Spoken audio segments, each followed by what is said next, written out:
So, hello guys, magandang buhay sa inyo, ay magandang umaga or magandang gabi kung nasaan man kayo, no? So, magre-reading tayo ngayon, horoscope ng unahin natin yung Aries. So, kung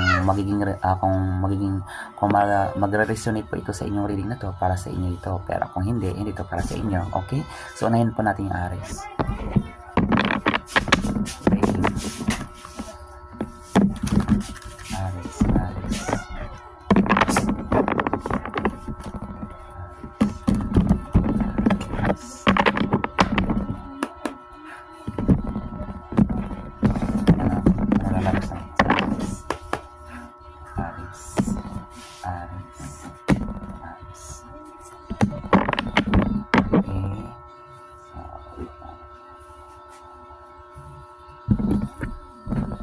Okay, so sabi dito sa mga Aries, no, may mga swerteng nag-aantay sa inyo or mayroong mga swerteng paparating sa inyo.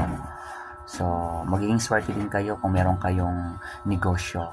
So, ang sabi kasi dito, magiging swerte ang bagong bukas ng negosyo nyo. So, kung magnenegosyo kayo, maraming swerte po, no, yung iba sa mga Aries. Ito po. So, hindi ka siya malinaw dyan. Ayan. Magiging maswerte ang mga Aries, lalo kung meron kayong negosyo. Okay. Ang iba sa mga Aries, no, is mga taong to is practical tong taon to, intelligent minded, and then sila yung mabilis nilang masolusyonan kapag may mga problema, problem solver.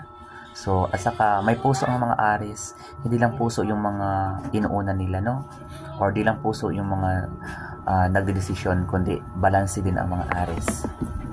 Okay. So, ang iba sa mga Aries nakakaranas po ng taghirap. Yan din po ang pinapakita dito. Pero, masusolusyonan nyo naman.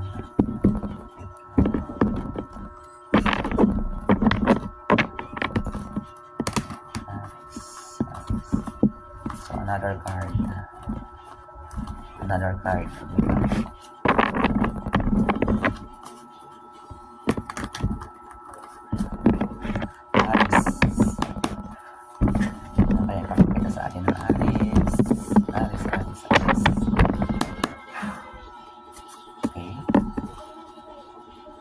So, may lumalabas ito na matandang babae.